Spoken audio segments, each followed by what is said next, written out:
بسم اللہ الرحمن الرحیم۔ الصلاۃ والسلام علیک یا رسول اللہ وعلی آلک و اصحابک یا حبیب اللہ۔ ناظرین و سامعین، السلام علیکم ورحمۃ اللہ وبرکاتہ۔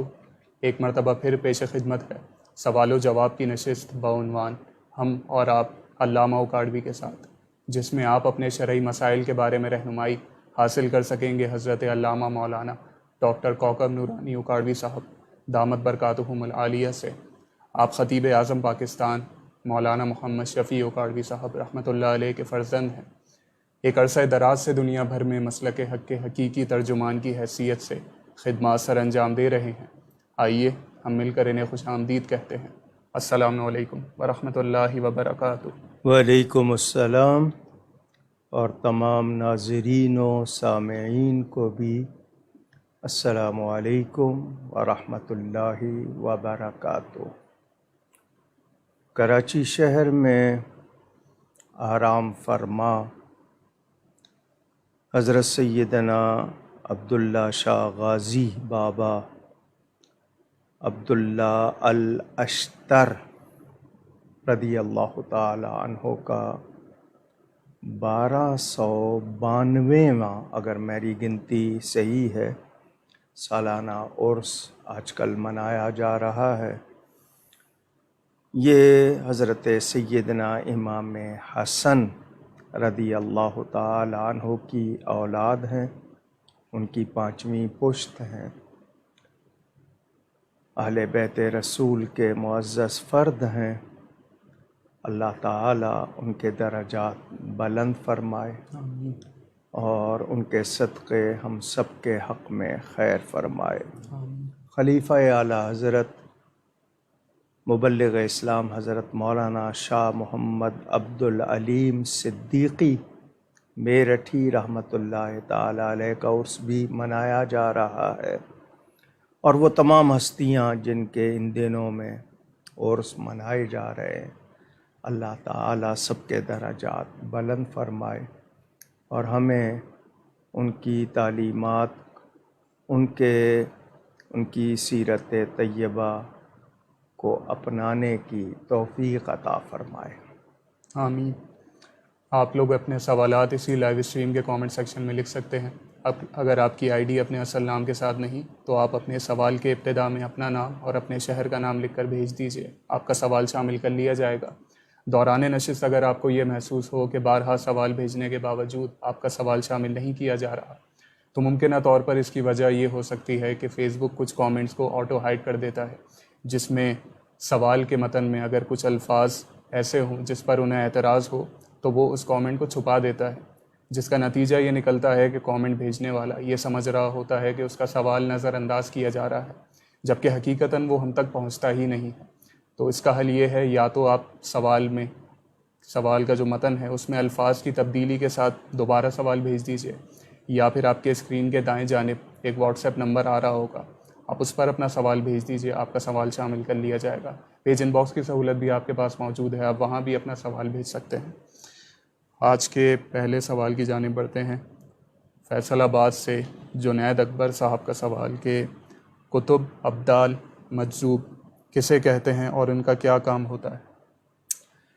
بسم اللہ والحمد للہ والصلاة والسلام علی رسول اللہ۔ اللہ تعالیٰ کے بندوں میں کچھ لوگ ایسے ہیں جن کو اللہ تعالیٰ کا قرب حاصل ہے، وہ اللہ تعالیٰ کی عطا سے ہو، ان لوگوں کی بہت زیادہ عبادت یا محبت، تو یہ ولی اللہ کہلاتے ہیں، اللہ کے دوست، اللہ کے پیارے، اللہ کے مددگار۔ وہ اللہ کی مخلوق کی مدد کرتے ہیں، اس لیے ان کو اللہ کا مددگار کہا جاتا ہے۔ ان میں درجے ہیں، گریڈز، عام ولی ہوتے ہیں، پھر خاص ولی ہوتے ہیں، پھر ان میں درجے ہوتے ہیں۔ تو یہ قطب اور ابدال اولیاء کے درجوں میں سے درجے ہیں، کوئی قطبیت کے درجے تک پہنچتا ہے، کوئی ابدالیت کے درجے پر ابدال کو بدلا بھی کہتے ہیں، یہ بدلتے رہتے ہیں۔ قطب کچھ علاقوں کے لیے بھی ہوتے ہیں، کچھ ان پہ قطب مدار، قطب ارشاد جو سب کے لیے ہوتے ہیں، تو یہ درجے ہیں اولیاء کے۔ رہی بات مجذوب کی، تو جو لوگ بظاہر دیکھنے میں حواس میں نہ ہوں، سینسز میں نہ ہوں، آپ ان کو دیوانہ کہہ لیتے ہیں، مجذوب ہوتے ہیں، تو یہ بھی اولیاء میں سے ہوتے ہیں، سب نہیں لیکن۔ تو وہ جو حالت جذب میں ہے، سہو اور سکر، یہ دو حالتیں ہوتی ہیں۔ تو جو سکر کی حالت میں ہوتے ہیں ان پر احکام جاری نہیں ہوتے، لیکن یہ کہ وہ بھی اپنا کام جو اللہ کی طرف سے ہے وہ کر رہے ہوتے ہیں، ہمیں احترام کرنا ہے ان کا۔ کچھ لوگ مجاذیب کو دیکھ کر، مجذوبوں کو دیکھ کر فقرے کس دیتے ہیں، ایسا نہیں کرنا چاہیے، بلکہ ہو سکتا ہے وہ مجذوب ولی بھی ہو تو سلام کر لیں، احترام کر لیں، لیکن یہ کہ ان کی ڈیوٹی کیا ہے وہ اللہ کی طرف سے ہے، وہ کیا کر رہے ہیں۔ ہمیں ان لوگوں سے جو سالکین ہیں، جو باقاعدہ تربیت کرتے ہیں، راہ سلوک پر چلاتے ہیں، اس کی رہنمائی کرتے ہیں، ان سے رابطہ رکھنا چاہیے۔ مجذوب ملیں، سلام کریں، دعا لیں، کوئی ان کی خدمت کر سکیں کر دیں، لیکن ان میں سے ہم کسی کی بھی بے ادبی نہیں کریں گے۔ دوحہ قطر سے حمید الدین علوی صاحب کا سوال: اگر کوئی شخص سنت غیر موقدہ یا پھر نفل پڑھ رہا ہو اور کسی وجہ سے اس کی نماز فاسد ہو جائے یا اسے توڑنی پڑ جائے تو اسے لوٹانے کا حکم کس درجے کا ہے، فرض یا واجب؟ نماز کو کیوں توڑا؟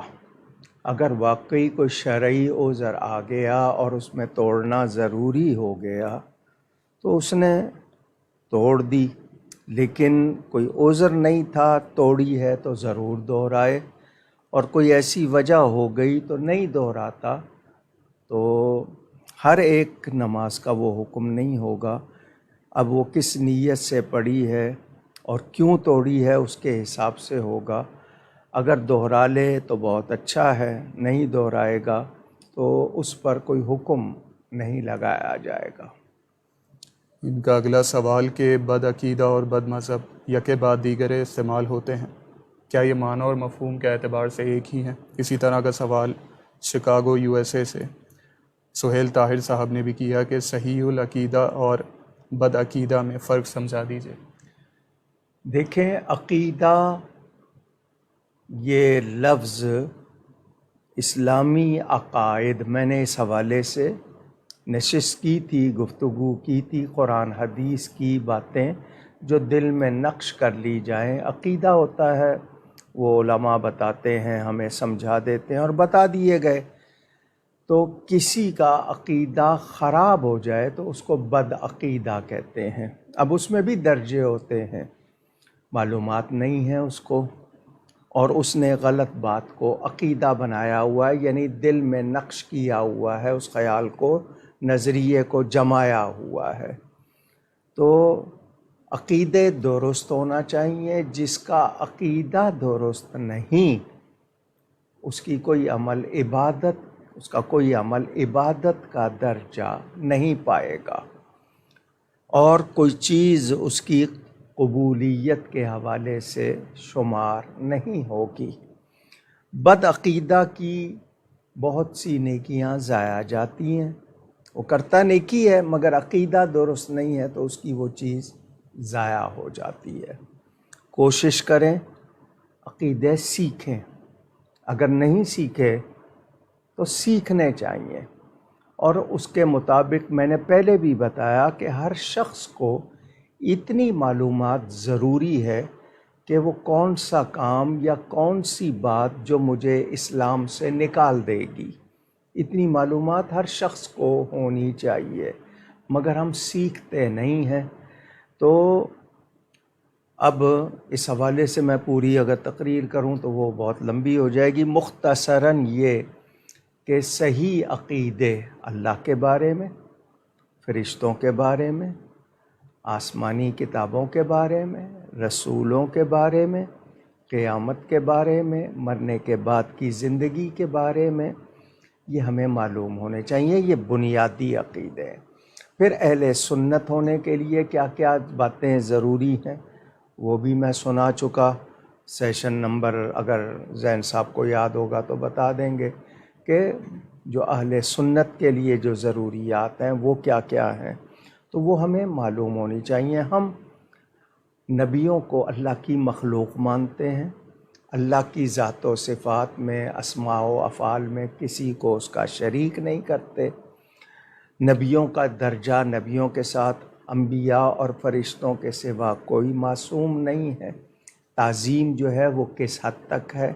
وہ تعظیم جو جائز نہیں وہ ہم نہیں کرتے، جو جائز ہے وہ کریں گے. نبی کریم صلی اللہ علیہ وسلم کو اللہ کی عطا سے مخلوق میں سب سے زیادہ افضل اور اعلیٰ مانتے ہیں.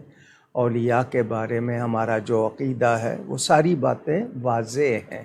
تو یہ معلوم ہونی چاہیے. جس کا عقیدہ خراب ہوگا اس کو بد عقیدہ کہیں گے. اگر وہ بد عقیدگی میں یعنی برے عقیدوں میں کفر کی حد تک پہنچ گیا تو پھر وہ مسلمان نہیں رہا. بعض لوگ گمراہی کی حد تک ہوتے ہیں کہ عقیدہ تو صحیح نہیں ہے مگر کفر کی حد تک نہیں گئے. تو یہ ایک پوری تفصیل ہے جس کو جاننا چاہیے. بد عقیدہ کا کوئی عمل قبولیت کے لائق نہیں ہوتا بلکہ عبادت کا درجہ بھی نہیں پاتا. اور مدار نجات یعنی بخشش کا مدار ایمان ہے. اعمال بہت ضروری ہیں مگر عقیدہ صحیح نہیں ہوگا تو اعمال کام نہیں آئیں گے.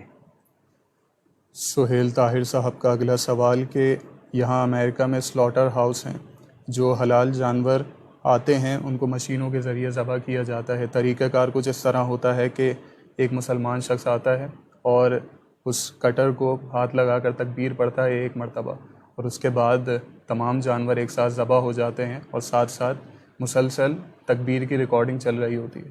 اب اس جانور کا کیا حکم ہوگا؟ کٹر ایک ہے سب کا یا الگ الگ ہے؟ میں نے پہلے ایک مرتبہ ایک پروگرام میں واضح کیا تھا کہ میں آسٹریلیا میں یہ منظر دیکھ کر آیا تھا کہ ایک پینل پر 150 چکن لٹکے ہوئے تھے. سب کا کٹر الگ تھا. بٹن دبا کر وہ تکبیر پڑھ کے ایک مرتبہ بٹن دبا دیتا تھا تو 1 منٹ میں 150 وہ کٹتے تھے تکبیر ایک مرتبہ. تو اگر کٹر ایک ہے تو اس کی پڑی ہوئی وہ ہو جائے گی، لیکن کٹر الگ الگ ہیں تو میرے نزدیک درست نہیں ہے. ثروت اب خالد مجھے یہ بھی جی. تھا کہ وہاں پر بڑے جانور جو تھے وہ ہاتھ سے ذبح کیے جاتے تھے جو میں نے دیکھا. اور جہاں اگر بڑے جانوروں کا بھی یہی ایک اصول ہے تو پھر میں اس کے بارے میں مطمئن نہیں ہوں. ثروت خالد صاحبہ کا سوال کہ قربانی کتنے عمر سے واجب ہے؟ بالغ ہونے پر. آپ بالغ ہو گئے، آزاد ہیں، مسافر نہیں ہیں اور آپ صاحب نصاب ہیں تو آپ پر قربانی ہے. لیکن باپ غنی ہے، امیر ہے، وہ چھوٹے چھوٹے بچوں کی گود کے بچے کی طرف سے بھی کرے گا تو بہت اچھی بات ہے. حالانکہ ان پر نہیں ہے مگر وہ کرتا ہے خوشی سے، اچھی بات. واجب کب ہوگی؟ جب وہ بالغ ہو جائے اور صاحب نصاب ہو جائے. ذیشان صاحب کا سوال کہ کیا یہ بات درست ہے کہ اگر چاہے پڑوسی بدعقیدہ ہی کیوں نہ ہو لیکن اگر وہ بھوک کی حالت میں مر گیا تو بروز قیامت ہم سے سوال ہوگا؟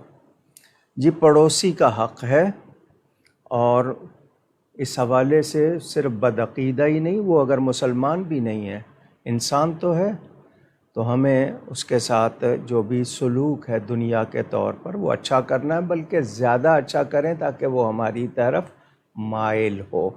ایذا نہیں پہنچائی جائے گی. ہاں اس کی وہ غیر اسلامی باتوں کی یا جو عقیدے کے خلاف باتیں ہیں رعایت نہیں کی جائے گی, حق بات کی جائے گی, مگر انسانی طور پر وہ بھوکا ہے, بیمار ہے, اس کے ساتھ جو آپ اس نے سلوک کر سکیں ضرور کریں.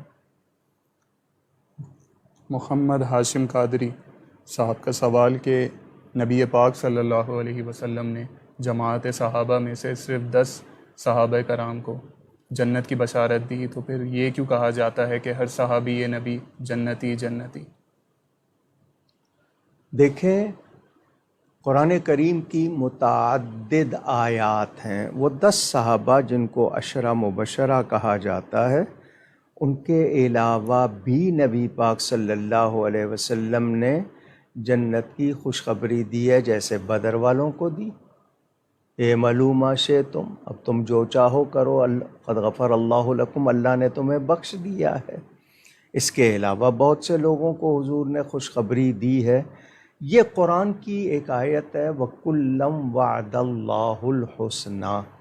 فتح مکہ سے پہلے جو لوگ ایمان لائے اور فتح مکہ کے بعد جو لوگ ایمان لائے, نبی پاک کی صحبت پائی, اللہ نے ان سب سے بھلائی کا وعدہ کر لیا ہے. تو یہاں حسنہ یہ سوء کی ضد ہے, تو حسنہ سے مراد لیا گیا بخشش جنت.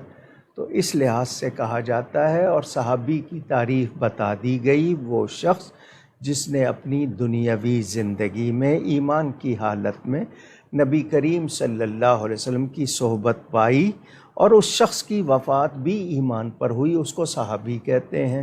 تو جب اس نے یہ صحابیت کا مرتبہ پایا تو اب اس کو وَكُلًّا وَعَدَ اللَّهُ الْحُسْنَى کے تحت کہا جا رہا ہے, اور یہ خوش عقیدگی سے کہا جاتا ہے کیونکہ قرآن میں یہ موجود, اور رضی اللہ عنہم ورضوا عنہ کئی مقامات پر بیان ہوا. تو صحابہ کے حوالے سے جو آیات قرآنی ہیں ان کو دیکھ کر یہ کہا جاتا ہے, اور اس پہ کوئی ایسا اعتراض نہیں ہے. ہاں اگر کوئی شخص سے معین کی بات کرے تو وہ پہلے اس کے لیے ثابت کرے کہ جی وہ صحابی نہیں رہا, تب تو بات کرے. تو جو صحابہ ہیں وہ یقیناً حضور صلی اللہ علیہ وسلم کی صحبت کی برکت سے اللہ کے ہاں مقبول ہیں.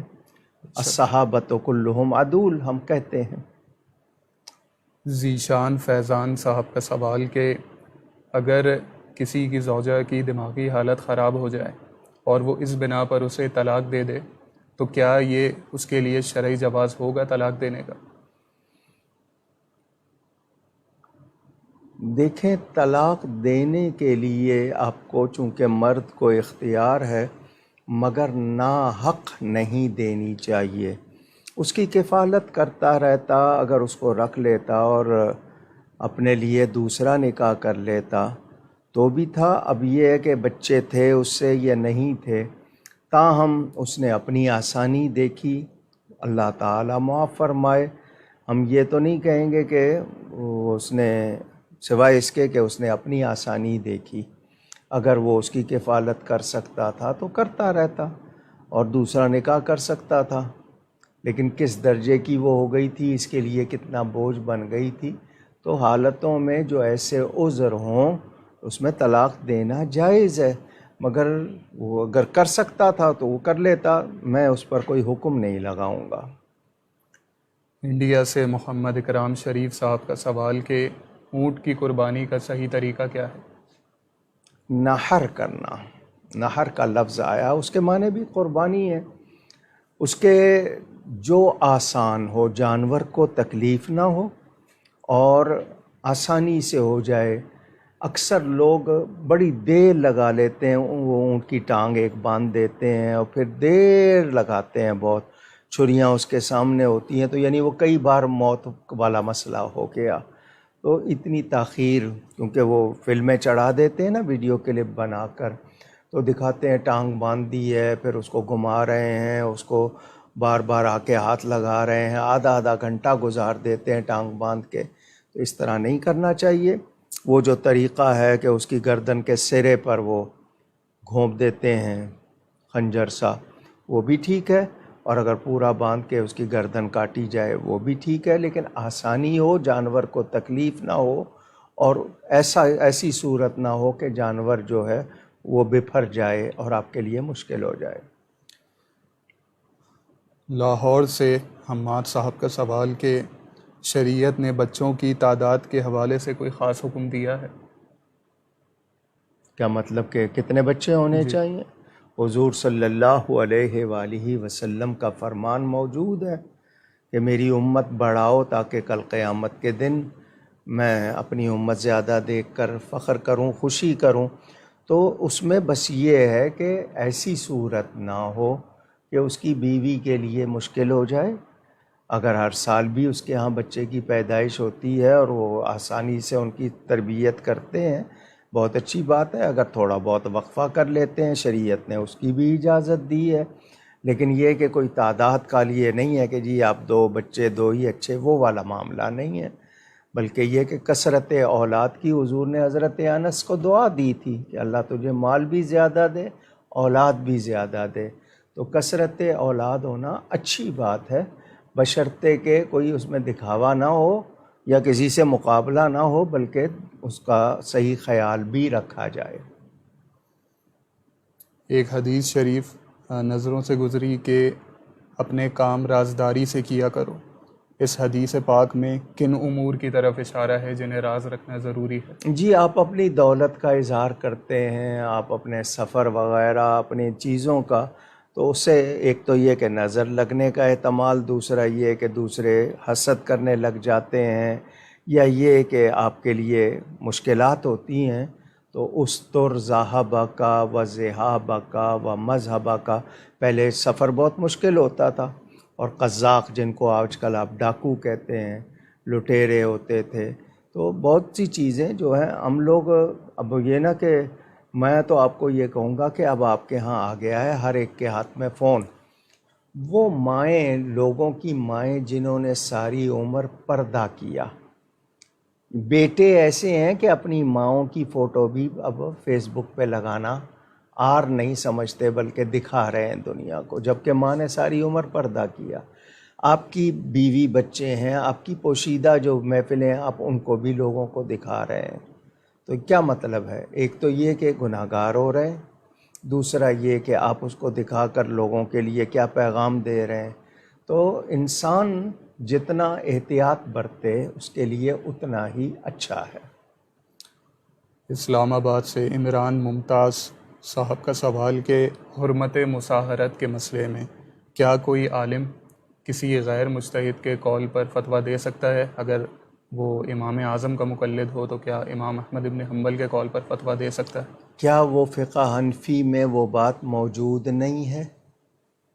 اس کی وہاں تک رسائی نہیں ہوئی، یا اس نے اپنی فہم کا پورا صحیح استعمال نہیں کیا؟ وہ کسی اور عالم سے پوچھ لے۔ اگر کوئی ایسی بات نہیں ملتی ہے تو فروعی مسائل میں ہی تو ہوتی ہیں باتیں، تو اس میں اگر کوئی شریعت کے مطابق ہے کہا جا سکتا ہے، لیکن پہلے یہ دیکھے کہ اپنی فقہ میں ہے یا نہیں ہے۔ اگر نہ ہو اور کوئی اور صورت معلوم نہیں ہو رہی اور دوسری جگہ وہ چیز مل رہی ہے، تو دوسرے ائمہ نے بھی کوئی شریعت کے خلاف باتیں نہیں کی ہیں، انہوں نے بھی جو اجتہاد کیے، ہمیں جو پہنچائی ہیں چیزیں وہ شریعت کے مطابق پہنچائی ہیں، تو ان پر بھی عمل ہو سکتا ہے اس صورت میں کہ آپ کے پاس کوئی اور حل نہیں ہے اور آپ کو نہیں مل رہا۔ حیدرآباد سے سہرش صاحبہ کا سوال کہ اگر لڑکا اور لڑکی اکیلے میں اللہ کے فرشتوں اور جنات کو گواہ بنا کر ایک دوسرے سے 3 بار ایجاب و قبول کر لیں تو کیا اللہ کی نظر میں یہ نکاح ہو جائے گا؟ نہیں ہوگا، اس کے لیے 2 افراد گواہ چاہیے انسانوں میں سے، لیکن یہ کہ اللہ کو جس طرح وہ کہتے ہیں جی گواہ بنا کر یا فرشتوں کو، اس طرح نکاح نہیں ہوتا۔ ارمان اشرفی صاحب کے سوالات کے سورہ اخلاص کی ایک تسبیح پڑھ رہے ہوں تو کیا ہر مرتبہ بسم اللہ شریف پڑھنا ہوگا یا ایک مرتبہ ہی کافی ہے؟ مستحب یہی ہے کہ ہر بار بسم اللہ پڑھے، مستحب کا مطلب پسندیدہ یہی ہے۔ اگر کسی پر بہت سی قضا نمازیں ہوں اور وہ سنن غیر مؤکدہ اور نفل نہ پڑھے تو کیا یہ جائز ہوگا اس کے لیے؟ دیکھیں، قضا صرف فرض اور واجب کی ہوتی ہے۔ قضا اگر آپ کی ہوئی ہیں نمازیں تو صرف فرض اور واجب، سنت مؤکدہ یا غیر مؤکدہ کی قضا نہیں ہوتی، صرف فرض اور واجب کی۔ اور یہ پوچھ رہے ہیں کہ اگر اس کی جگہ وہ قضا پڑھ لے سنن ہاں غیر جی، مؤکدہ؟ غیر مؤکدہ اور نوافل کی جگہ آپ کو وہ جو قضا ہیں وہی پڑھنا بہتر ہے، اور اگر پورا کرتے ہیں دونوں پڑھتے ہیں وہ اور زیادہ بہتر ہے، لیکن بہتر یہی ہے کہ پہلے قضا پوری کر لیں۔ حالہ سے غلام محی الدین صاحب کا سوال کہ جمعے کے خطبے کی اذان کہاں دینی ہے، امام کے سامنے پہلی صف میں یا بیچ کے دروازے میں؟ جی، خارجز مسجد یعنی مسجد سے باہر اذان دینی چاہیے، یہی سنت ہے، کیونکہ باہر والوں کو خبر کرنی ہے۔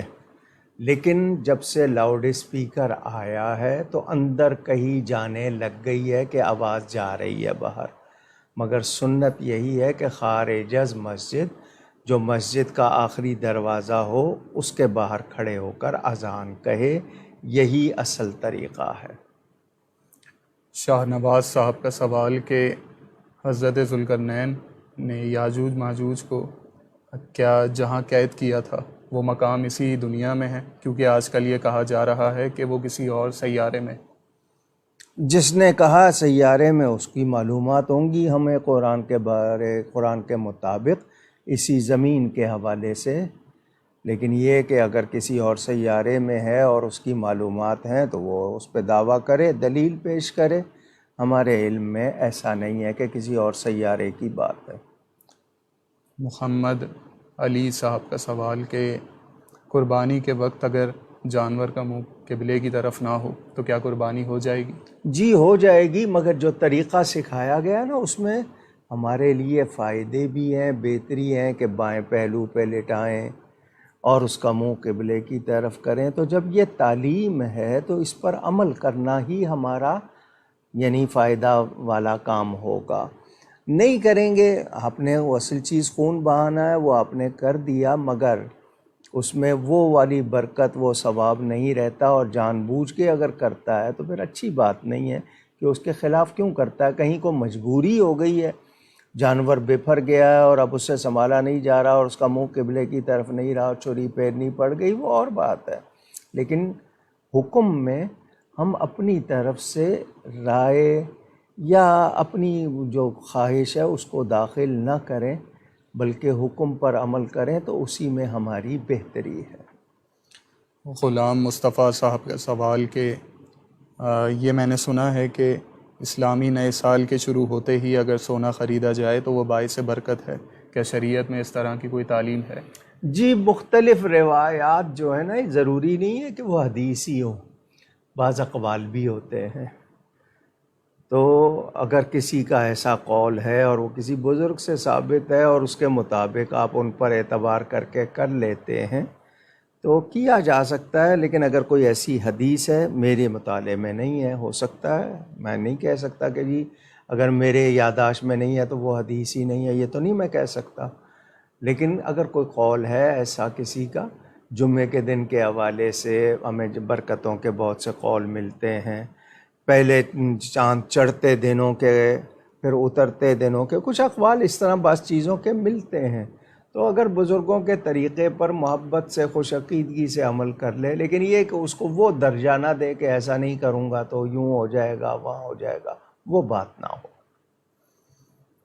راول پنڈی سے نوید احمد صاحب کا سوال کہ اگر کسی ایسی جگہ کام کرتے ہوں جہاں کثیر تعداد میں لوگ موجود ہوں اور بار بار ایک جائے تو دوسرا آ جائے اور بار بار سلام کا جواب دینا پڑ رہا ہو، تو اس صورت میں اب کیا کیا جائے گا؟ کیا ایک ہی بار سلام کا جواب دینا کافی ہوگا سب کو؟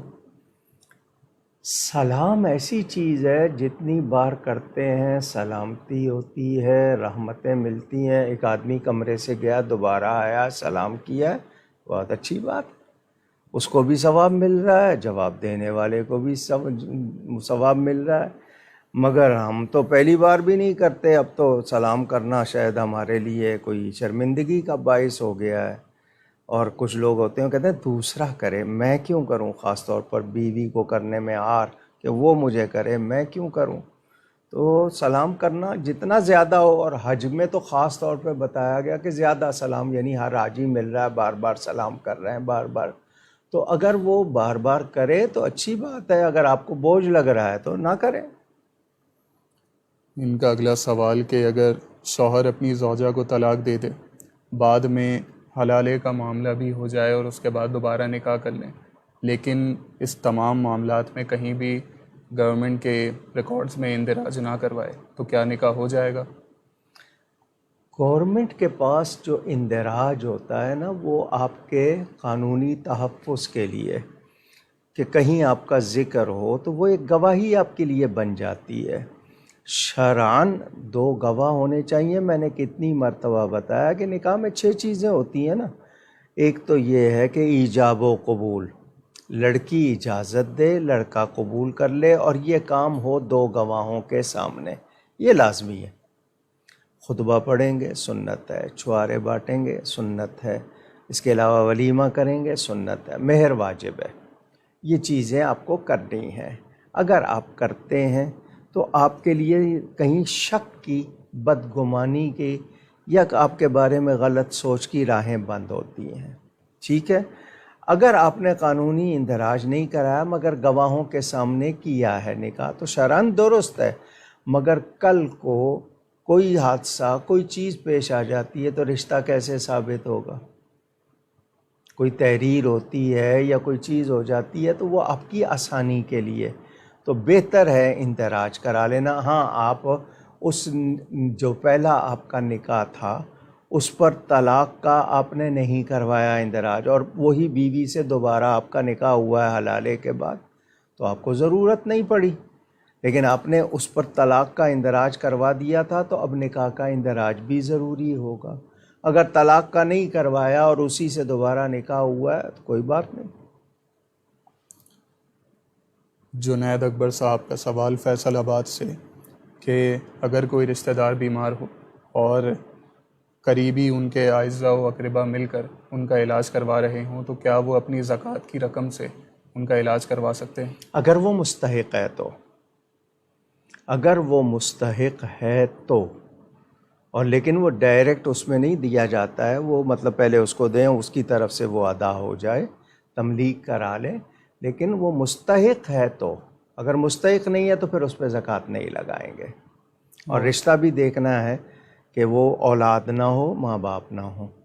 بہن بھائی ہیں تو ہو سکتا ہے، لیکن ماں باپ، ماں باپ کے ماں باپ، اولاد، اولاد کی اولاد، ان کو زکوٰۃ نہیں دے سکتے۔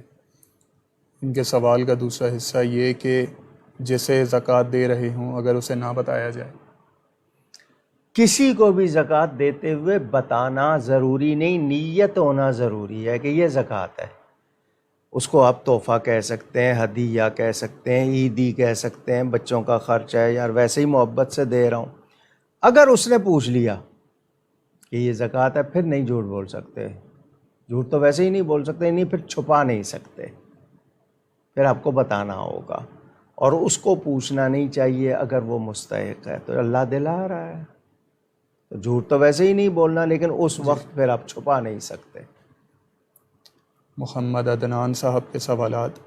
پہلا سوال یہ کہ روڈ پر بارش کے جمع شدہ پانی کے چھینٹیں کپڑوں پر لگ جائیں تو اس کے بارے میں کیا گمان رکھا جائے گا، پاک ہوں گے یا ناپاک؟ نہیں جی، اگر وہ اس میں کیا ہے، پانی صاف ہے، کتنی مقدار میں ہے، احتیاط یہی ہے کہ اس کو آپ پانی بہائیں اس پہ، کیونکہ گمان غالب یہی ہے کہ اس میں کچھ نہ کچھ نجاست شامل ہو سکتی ہے، یا مٹی ہے، گند ہے، کیچڑ ہے، کچھ بھی، تو اس پہ پانی بہانا ہی بہتر ہوگا۔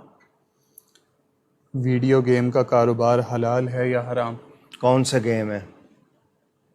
صرف ایک گیم ہوتے ہیں تعلیمی جن سے سکھایا بھی جاتا ہے، ایک تفریحی ہوتے ہیں، لیکن یہ کہ ان میں کوئی غلط بات ہے یا اس میں کوئی غلط تربیت ہو رہی ہے تو پھر درست نہیں ہوگا۔ ہر وہ چیز جس میں کوئی نافرمانی پائی جائے، غیر یعنی شرعی بات پائی جائے، وہ درست نہیں ہوگی۔ اس کا کام بھی درست نہیں ہوگا، اس کی آمدنی بھی درست نہیں ہوگی۔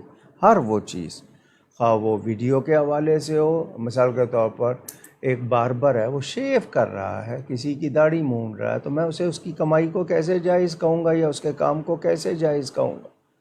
یا یہ کہ جو لڑکیوں کے لیے جو پارلر بنے ہوئے ہیں، اس میں مرد عورت اور کیا کچھ ہو رہا ہے، تو اس کام کو کیسے جائز کہوں گا؟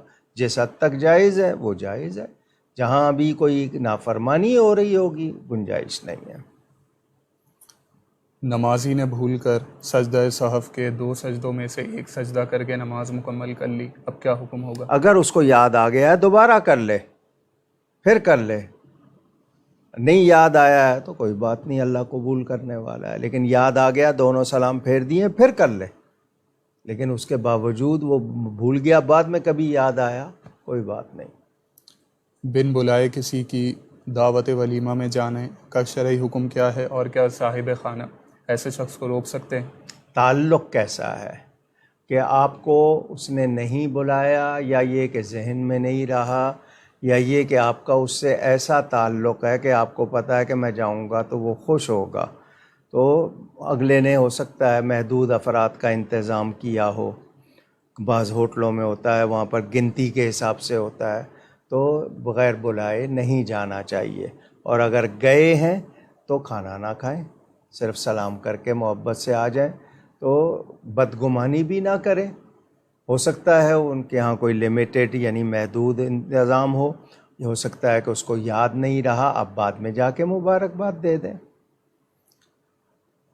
سحر خان صاحبہ کا سوال کہ جو شخص حرام کھانے سے ڈرتا ہے اور سے بچتا ہے اور اللہ تعالیٰ سے ڈر کر اللہ کی رضا پر چلتا ہے، اس کے ساتھ مشکلات کیوں آتی ہیں اس پر؟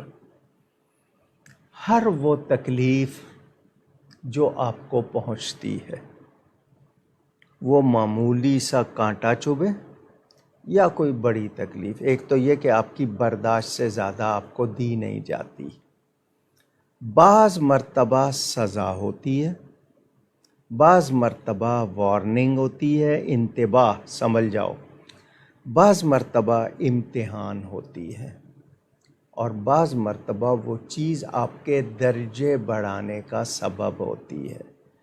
جس تکلیف کے بعد آپ کو اللہ کی طرف لگاؤ زیادہ ہو جائے، وہ آپ کے لیے آپ امتحان بھی کہہ لیں، درجے بڑھنے کا سبب بھی کہہ لیں۔ جس تکلیف سے آپ دین سے، نیکی سے دور ہو جائیں، اسے آپ اپنے لیے سزا، عذاب یا جو بھی لفظ آپ کہہ لیں، یہ آپ کے سمجھنے کے لیے۔ باقی یہ کہ ہر تکلیف کے لیے ایک حکم نہیں ہے، اللہ بہتر جانتا ہے، ہماری سمجھ کے مطابق جو ہمیں بتایا گیا اس کا میں نے آپ کو جواب دے دیا۔ منزہ صاحبہ کا سوال اسلام آباد سے کہ اگر بیٹا اپنے بہن بھائیوں سے یہ کہے کہ والد صاحب کی وراثت میں سے جو اس کی کل قیمت ہے اس کا 7% حصہ مجھے دے دو، اور جب تقسیم وراثت ہوگی وہ مرحلہ جب آئے گا تو اس وقت میرے حصے میں سے 7% کاٹ لینا، تو کیا اس طرح دیے جا سکتے ہیں کاروبار کے لیے پیسے؟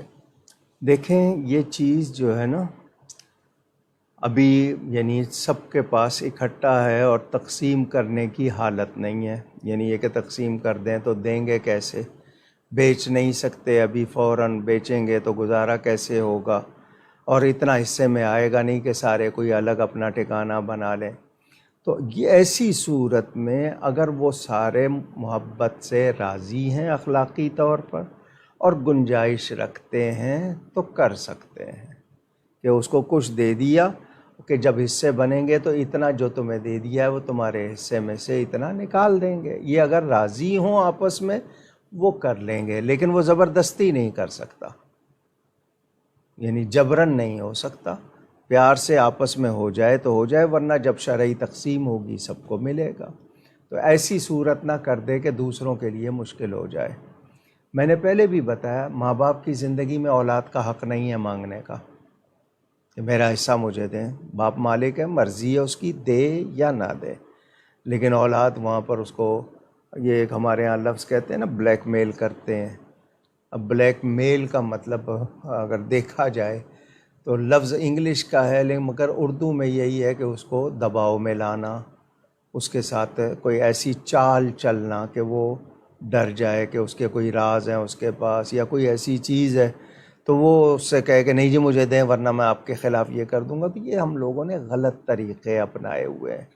نتیجہ یہ ہے کہ ہماری معاشرت دیکھ لیں آج، اب سندھ میں دیکھیں اکثر شکایت ہے کہ بہنوں بیٹیوں کو نہیں دیتے، اکثر شکایت ہے کاروکاری کی، ونی کی، قرآن سے نکاح کی، کتنی شکایتیں۔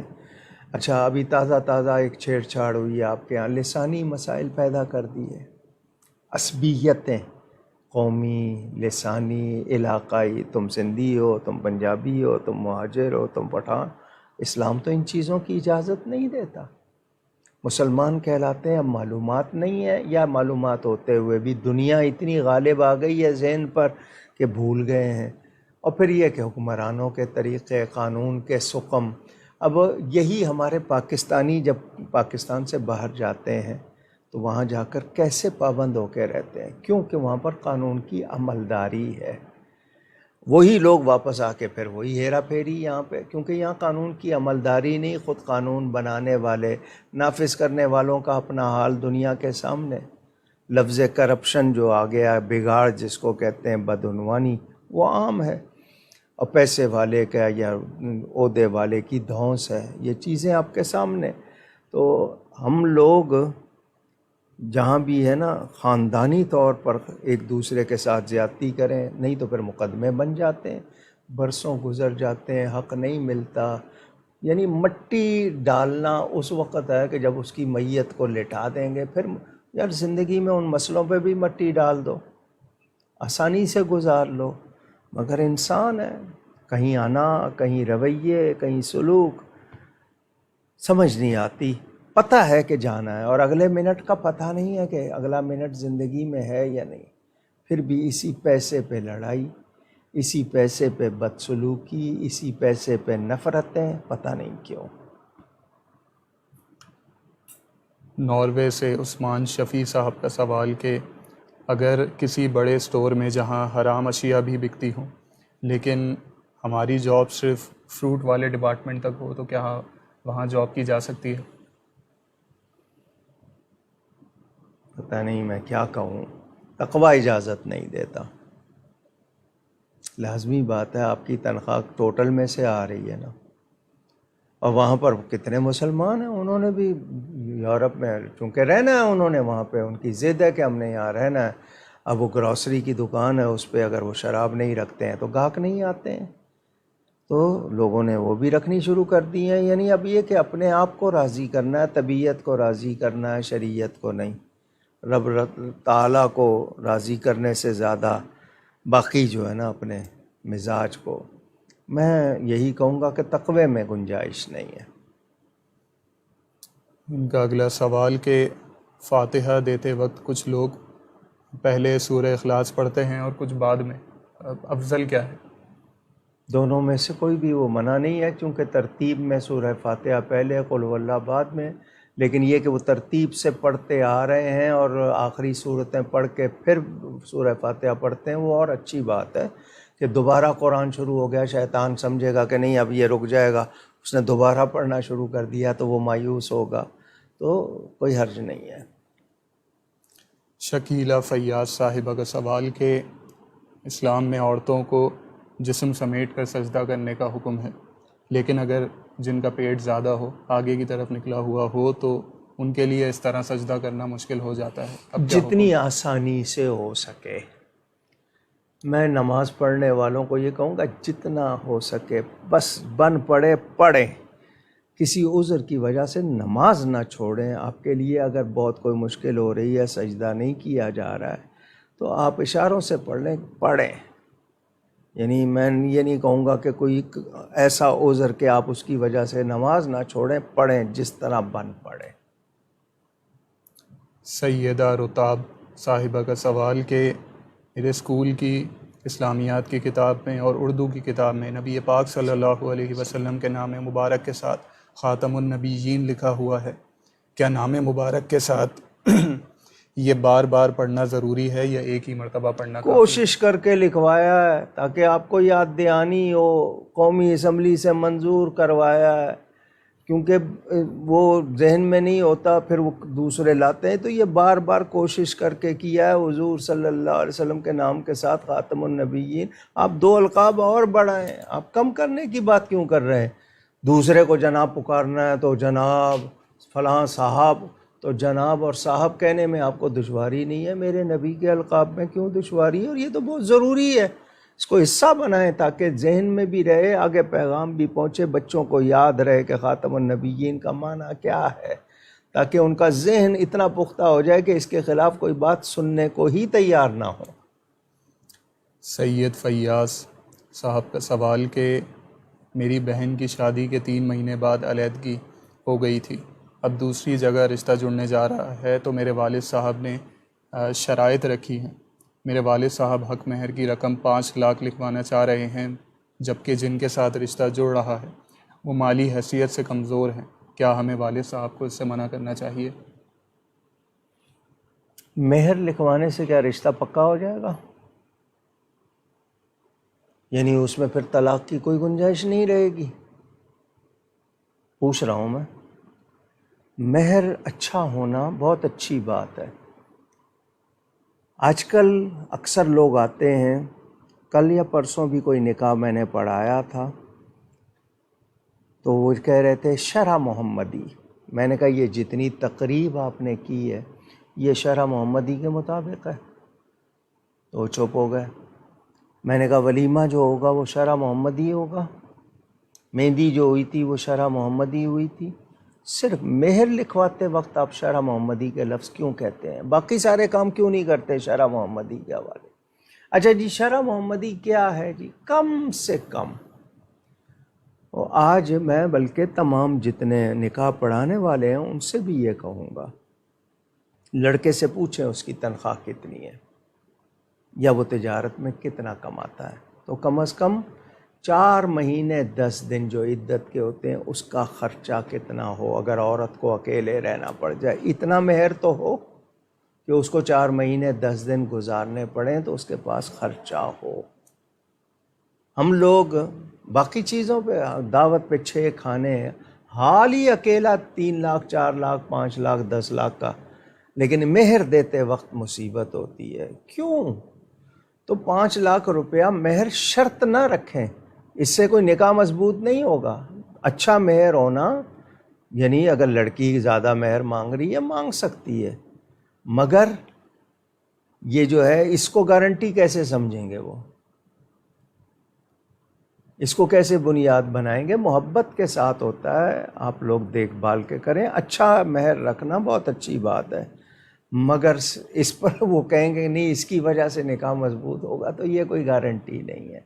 ویسے نیکی کریں، اچھائی کریں، بیوی بھی میاں بھی دونوں ایک دوسرے کے حقوق معلوم تو ہوں، سیکھتے ہی نہیں ہیں، ڈرامے سکھا رہے ہیں اس کی وجہ سے۔ اور طلاق کو اب لوگ برا نہیں سمجھ رہے، طلاقوں کا ریشو تناسب اتنا بڑھ گیا، نہ لڑکی خود منہ سے مانگ رہی ہے، شرم آنی چاہیے۔ یہ طلاقوں کا زیادہ ہونا یہ بے برکتی ہے، معاشرے کی ابتری ہے، بگڑ رہا ہے معاشرہ، یہ کوئی اچھی بات نہیں ہے۔ اب اپنی لڑکی کو سکھائیں کہ نہیں تو نے کچھ سہنا نہیں ہے فوراً آ جانا، غلط بات ہے۔ اپنے گھر میں بھی تو بہت سی چیزیں برداشت کر لیتے ہیں، ہاں اگر ساس سسرال ناانصافی کر رہے ہیں تو اس کو اپنے حسن سلوک سے ایسا کر دیں کہ وہ نہ کریں۔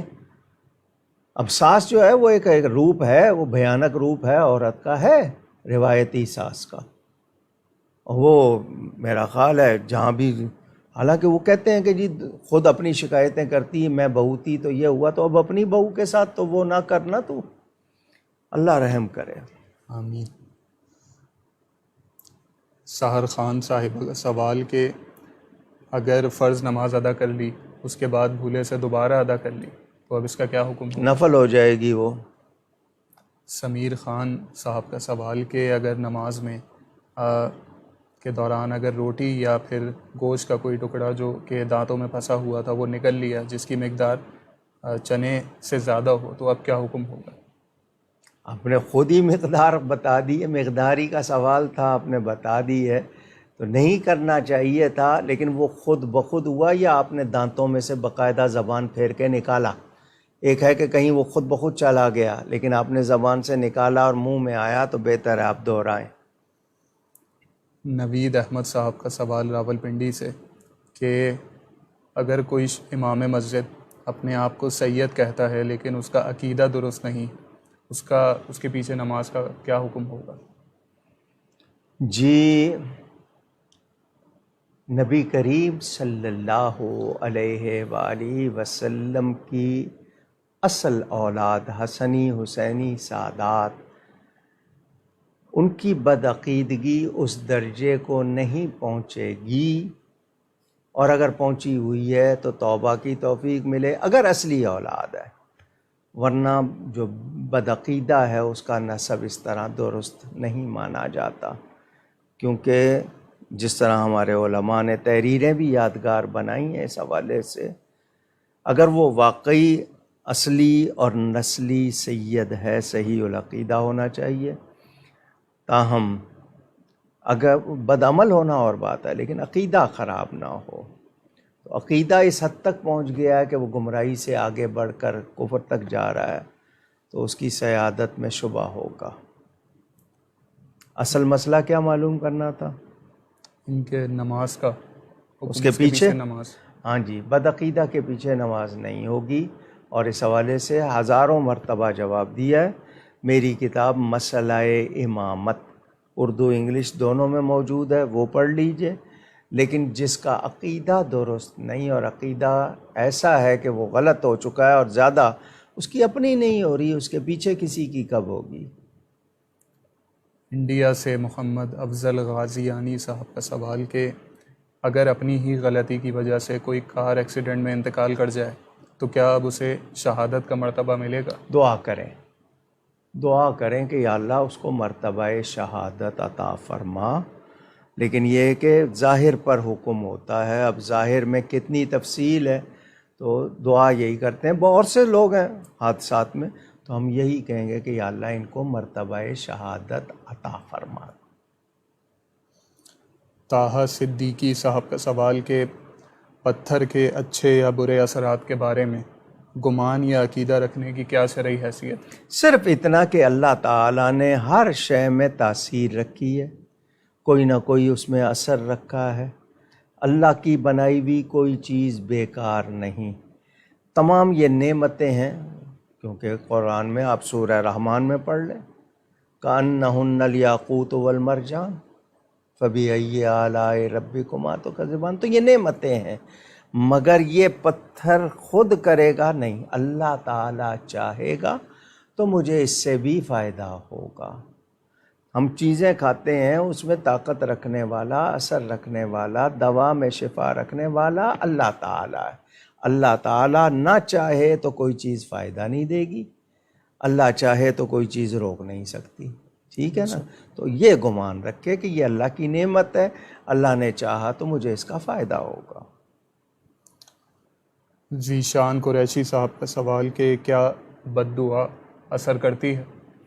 ڈرنا چاہیے بد دعا سے، کسی کی بد دعا، اصل میں ہمارے ہاں یہ اردو میں بد دعا کا لفظ آ گیا، اب بد کہتے ہیں بری کو، تو دعا کا مطلب بری دعا، تو بری دعا سے مراد وہ کہ جس میں کوئی برائی چاہی گئی، حالانکہ وہ دعائے ہلاکت، دعائے ضرر وہ کہنا چاہیے، مگر بد دعا کا لفظ عام ہو گیا، تو بد دعا کسی کی بھی نہیں لینی چاہیے، اور خام خواہ کسی کو بد دعا دینی بھی نہیں چاہیے، خام خواہ، یعنی چاہتے نہ چاہتے، کیا مطلب کوئی ایسی نوبت آ جائے تو بھی یا اللہ تجھے ہدایت دے، نیکی دے، لیکن یہ کہ کوئی ایسی چیز ہو جاتی ہے اور نکلتی ہے، تو ہمیں تو ماؤں کو منع کیا گیا، ماں باپ کو، کہ بچوں کو کوسنے نہ دو، ہو سکتا ہے قبولیت کا وقت ہو، جو منہ سے نکلے وہ ہو نہ جائے، چولہے میں جاؤ دفع ہو جاؤ، تو یہ نہیں کہنا چاہیے، اس طرح بہت احتیاط کرنی چاہیے اور کسی کی بد دعا نہیں لینی چاہیے۔ محمد شفیع صاحب کا سوال کہ عورت کا اپنے نام کے آگے شوہر کا نام لگانا، اس کی کیا شرعی حیثیت ہے؟ یہ ہمارے ہاں رواج بن گیا ہے، عرب میں نہیں تھا، اسلام میں نہیں تھا، یہ رواج بن گیا ہے. اس پہ کوئی شرعی پابندی نہیں ہے کہ نہیں لگا سکتی، منع نہیں ہے، مگر یہ کہ اسلام میں یہ نہیں تھا. بنت کا لفظ آتا تھا حضرت سیدہ پاک کے ساتھ، بنت محمد صلی اللہ علیہ وآلہ وسلم، یہی لکھا جاتا ہے نا. تو تمام کے ساتھ بنت کا لفظ، ابھی بھی انڈونیشیا، ملائیشیا، سب جگہ بنت کا لفظ. ہمارے ہاں یہ رواج ہو گیا ہے کہ جی وہ شوہر کا نام لگا لیتی ہیں شادی کے بعد، منع نہیں ہے، مگر یہ کہ یہ کوئی اسلامی طریقہ نہیں ہے، لیکن لوگوں نے لگایا ہے اس پہ، اسلام نے کوئی منع بھی نہیں کیا. اشر چودھری صاحب کا سوال کہ کھڑے ہو کر کھانے پینے کا کیا شرعی حکم ہے؟ اگر کوئی مجبوری ہو گئی، کبھی کبھار ایسا ہو گیا، اور بات ہے عادت نہ بنائے، کسی جگہ نہیں ہو سکا اس کو کرنا پڑ گیا، لیکن یہ کہ رواج ہی یہی بنا لے، عادت یہ بنا لے، تو وہ ناپسندیدہ ہے اور اچھی نہیں ہے. جانوروں کا طریقہ ہے. ویسے میں کہوں کہ جانوروں کی طرح کھا پی رہے ہو تو کتنا برا لگے گا، تو طریقہ تو جانوروں کا ہے، کھڑے ہو کے کھانا، انسان کو بیٹھ کے جو، اور اس میں طبی فائدے، میڈیکلی پوائنٹ آف ویو سے بھی آپ دیکھیں گے، پانی بیٹھ کے پینا چاہیے. سارے کہہ رہے ہیں، ساری دنیا کے غیر مسلم بھی کہہ رہے ہیں کہ بیٹھ کے پینا چاہیے. تو کھانے پینے میں جو طریقہ بتایا گیا اس میں آپ کے جسمانی طبی فائدے بھی ہیں، مگر کہیں اگر کھڑے ہو کے مجبوراً کبھی کبھار ہو گیا تو اور بات ہے، عادتاً نہ ہو.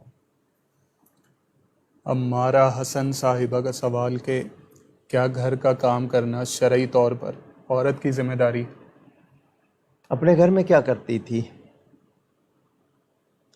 بیوی بن کر یہ کام کرنا کیوں بوجھ لگتے ہیں؟ بہت سی چیزیں شوہر کی ذمہ داری نہیں ہے، پھر ان کا مطالبہ نہ کرے. وہ اگر آپ کے لیے جان مار رہا ہے، آپ کی سہولتوں کے لیے، اور آپ اس کے لیے اگر کھانا پکا دیتی ہیں، اس کے کپڑے دھو دیتی ہیں، تو آپ کو بوجھ کیوں لگتا ہے؟ اپنے گھر میں کرتی تھیں یا نہیں کرتی تھیں؟ عجیب سی باتیں ہیں یہ سوچ دی گئی ہے خواتین کو. مجھے یہ بتائیں، رسول پاک صلی اللہ علیہ وسلم کی ازواج، حضور کی شہزادیاں، سارے گھر کے کام خود کرتی تھیں یا نہیں کرتی تھیں؟ بے شک کرتی تھی. تو ان سے بڑھ کر کون ہے؟ ان کے برابر کوئی نہیں، میں تو یہ کہوں گا ان کے مثل بھی کوئی نہیں. یقینا. اور پھر یہ باتیں کرنا، تو یہ غلط سوچ دی جا رہی ہے. نہیں جی کچن میں کام نہیں کرے گی، فلاں نہیں کرے گی، یہ نہیں کرے گی، تو اس کو بھی پھر وہ جو چیزیں شوہر کے ذمہ نہیں ہیں، پھر ان کا مطالبہ نہ کرے، پتہ چل جائے گا.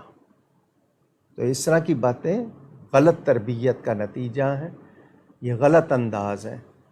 آپ ایئر ہوسٹس بن کے ٹرے اٹھانا منظور ہے، ٹھیک ہے، آفس کلرک بن کے وہاں پر دوسروں کے سننا، سخت سننا، سارے کام وہ منظور ہے. جن سے آپ کا غلط لگاؤ ہو جائے ان کے لیے آپ کرنے کو تیار. ایک سسرال یا شوہر کے لیے ہی مسئلہ ہے نا آپ کو، باقی تو اور کسی کے لیے مسئلہ نہیں ہے نا. تو سوچیں ذرا، یہ بہت غلط سوچ ہے. اور ماؤں کو چاہیے بیٹیوں کو سکھائیں کہ تم ہی سے گھر ہے، تم نہیں گھرداری کرنی ہے، یہ گرہستی گھرداری عورتیں جو نہیں کرتی ہیں، جو غلط کر رہی ہیں، اللہ ہدایت دے. آمین. ریحان شیخ صاحب کا سوال کہ شریعت میں نحوست کا کیا تصور ہے؟ کیا کوئی انسان منحوس ہو سکتا ہے؟ جی، جو عام لوگوں میں تاثر پایا جاتا ہے، ایسا کوئی تاثر شریعت میں نہیں ہے.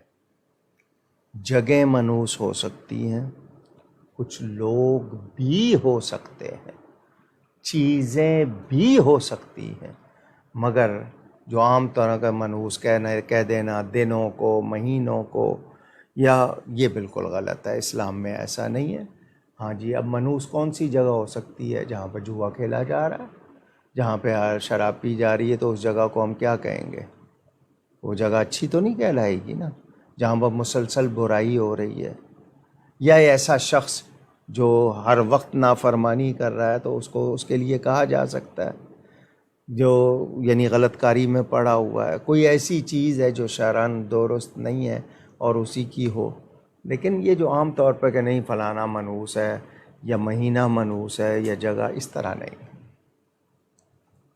نوید احمد صاحب کا سوال کہ خواتین کا میڈیا پر آ کر بیان کرنا اور نعت خوانی کرنا، اس کا کیا شرعی حکم ہے؟ گانا گانے والیوں سے، ناچنے والیوں سے،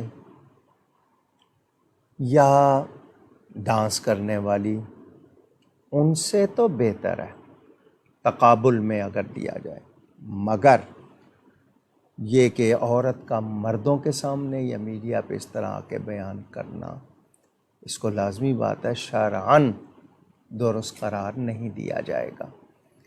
لیکن اب تو یہ ہو رہا ہے کہ لڑکیوں کو مردانہ محفلوں میں بلایا جا رہا ہے، اور مقررین خواتین کو مردانہ محفلوں میں بلایا جا رہا ہے۔ تو شریعت کی بات کرنا عورت سکھا سکتی ہے، مگر میڈیا پہ وہ کس طرح آ رہی ہے، یا جو لڑکیاں ہیں جو پتہ نہیں نعت کے بہانے سے آ رہی ہیں، یہ جو رجحان پڑ گیا اور اس کو جو آگے بڑھا دیا گیا، عورت کی طرف اسلام نہیں چاہتا کہ میلی نظر کسی کی اٹھے، اور وہ خود اگر دعوت نظارہ دے، نتیجہ کیا ہوگا؟ اللہ تعالی ہم سب پر مہربانی فرمائے۔ ہم نے بہت سی غلط چیزوں کو راہ دے دی ہے اور ان کو غلط اب سمجھ نہیں رہے، تو جو غلط ہے میں اس کو صحیح نہیں کہہ سکتا، بھلے وہ کتنا نیک کام ہو، لیکن اگر اس کا وہ شریعت اس کی اس طرح اجازت نہیں دے رہی جس طرح وہ کیا جا رہا ہے، تو وہ نیک کام ہو کر بھی اس درجے کا نہیں رہتا۔ لیکن عام ہو گیا ہے اب ایک چیز، وہی عموم بلوا والی بات ہے نا، کہ ایک چیز اتنی ہو گئی ہے کہ اب اس کو روکیں تو آگے 10 باتیں، لیکن احتیاط کریں اس میں بھی بہت زیادہ۔ اگر خواتین آ بھی رہی ہیں تو وہ کس حد تک انہوں نے حجاب کیا ہوا ہے، پردہ کیا ہوا ہے، یا واقعی کہ بظاہر تو وہ تبلیغ کر رہی ہیں لیکن خود اپنے آپ پر اس کا اثر نہیں ہے، تو اور زیادہ بری بات ہوگی۔ عبدالکریم عبید صاحب کا سوال کہ اگر پتہ نہ ہونے کی وجہ سے بغیر حساب کتاب کے زکوٰۃ نکال لی تو یہ کرنا کیسا ہے؟ نکالنا تو اچھی بات ہے، لیکن یہ کہ اندازہ تو ہوگا نا۔ اگر 1 سال آپ نے نہیں لگایا تو اگلے سال آپ سنبھلیں، زیادہ چلی جائے تو اچھا ہے، کم نہ ہو۔ تو بہت سے لوگوں کے ہاں جی ہمارے ہاں کوئی حساب کتاب نہیں، کیوں نہیں ہے بھائی؟ کل کو لڑائی ہو جائے گی تو ایک ایک چیز کی آپ کا سب کچھ یاد آ جائے گا، میں نے اس وقت یہ دیے تھے، میں نے یہ دیا تھا، لڑائی میں یاد آ جائے گا۔ تو نیکی میں بھی یاد کر لو نا، حساب صحیح کر لو، زیادہ چلی جائے تو اچھا ہے، کم نہ ہونے پائے تو اس خیال کے تحت کوشش کریں، اندازہ کریں، غالب گمان جس طرف ہے اس سے کچھ زیادہ کر لیں تاکہ اپنے اوپر وبال نہ رہے۔ محمد عمر صاحب کا سوال کہ بیوی سے اس کی مہر کی رقم بطور ادھار مانگنا کیا جائز ہے؟ جائز ہے، بلکہ اس کو کاروبار میں لگائے، اس میں برکت ہوتی ہے اس رقم میں بہت، لیکن اس کو دے حصہ۔ یہ نہیں ہے کہ جی ٹھیک ہے گھر میں چل رہا ہے، نہیں، اس کو حصہ دے، اس کا مالک بنائے، جو اس کا نفع اس کا جتنا دیا ہے اتنا حصہ، باقی وہ ادھار دیتی ہے وہ دے سکتی ہے، نہیں دے گی تو اس پہ زبردستی نہیں کرے گا، اس کی وہ مالک ہے، تو وہ اگر اس سے لے اور کاروبار میں لگا کے اتنا اس کا حصہ بنا دے اور اس کو وہ دیا کرے، وہ بڑی برکت والی رقم ہے۔ آصف علی صدیقی صاحب کا سوال کہ حروف مقطعات کی کیا حقیقت ہے اور ان کا کیا معنی ہے؟ یہ اللہ تعالیٰ اور اس کے حبیب پاک صلی اللہ تعالیٰ علیہ وآلہ آلہ وسلم کے درمیان راز ہے۔